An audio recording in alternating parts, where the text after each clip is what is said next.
Hello, my name is Hanna from HERBGARDEN knitwear, and today I'm going to show you how to work beautiful jogless stripes. So as you can see here in the sample, the stripes go all the way around without having this ugly jog where you usually change color.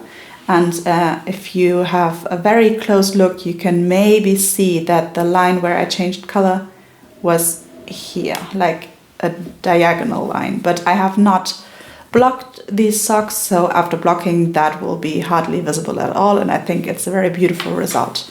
So let me show you how to do this. I have my little sample here, and this marker is my beginning of round marker that I had on here the whole time, and now that I want to start working stripes, I'm going to take a second marker, which is my color change marker, and I put it on right next to it. In the beginning, those two markers are at the same point, but while I am working stripes, the color change marker will shift its position, and this is why it makes sense to still keep the beginning of round marker as the original point where you started the round. So the very first row of a new color can just be started right away. There's nothing special you need to do. You can just start knitting with your new color of yarn, and you work all the way around, and I will show you what happens when you reach these markers again. So now you can see I have worked all around with my blue yarn, and I am only one stitch away from my two markers. So I work this stitch just like I normally would. It might get a little bit floppy, but we can just, stretch the yarn here a little bit and put it back into its shape later.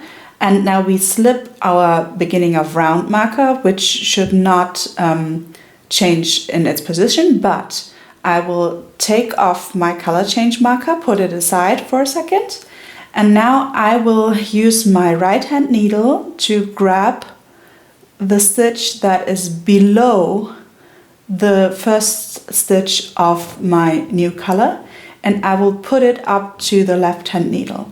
And now I have such a weird stitch here with two colors at the same time, and I will knit those two stitches together. And you can now pull those little ends a little bit so that the stitches are a little bit neater. And then you put back on your color change marker, and you keep knitting stripes in the round as many rows as you like. So I will do that, and then I will show you how to switch back to the original color or to your next color. So just work as many rows in the color you are currently working with, and then I'll show you what to do next. So I now worked around again, and I am right before my ball marker, the beginning of round marker. And now the important thing is that you don't stop this round at the beginning of at the beginning of round marker, but you just slip it as you usually would, because else you would have only one stitch in this column, and you knit all the way until your color change marker. This is the important thing. And now we are ready to do a new stripe, and now I will make sure that my the yarn that I just worked with will run in between my work and the new color yarn. So I want the blue yarn in between the white yarn and my work, and not this way around. I don't want the new yarn be underneath the blue one, but I want the blue one to be underneath the white one. And then I just slip my color change marker. On the first row it can be just slipped, and start knitting with the new color. And from now on the process is kind of the same. I knit all the way around and I will show you once again what happens when I reach the color change marker again. So here we are once again. You work not only till the beginning of round marker, you will just slip it and keep it in place to mark your center back of the sock or center back of the sweater or whatever you're working on. And you work all the way to the color change marker, very important. And then you take it off, insert your needle under the stitch, in the stitch that is under the stitch that is currently on your needle, and put it up onto the needle. Now you have these two stitches here together, and you just use your yarn and knit them together as if they were one single stitch, and then you put back the color change marker onto your needle. So, and when you're at this point, you can once again work as many rows as you like with your new yarn color without having to do anything special. You just always knit just up to the color change marker. So now I have worked as many white rows as I wanted, and I want to change back to the blue, and I show you the process one more time. You slip the beginning of round marker as you encounter it and work all the way to your color change marker. And you slip it on the first round, and then you make sure that the yarn you just worked with runs between your work and the new yarn. So the white one has to be underneath the blue one, and then you can start to work your new stripe.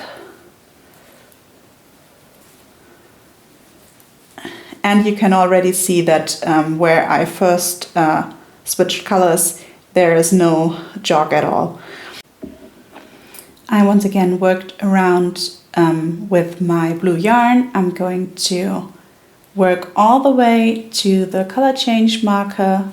I will set it aside, pick up the stitch here, knit it together, and then I will put back the color change marker, and now I am once again able to work as many rows as I like.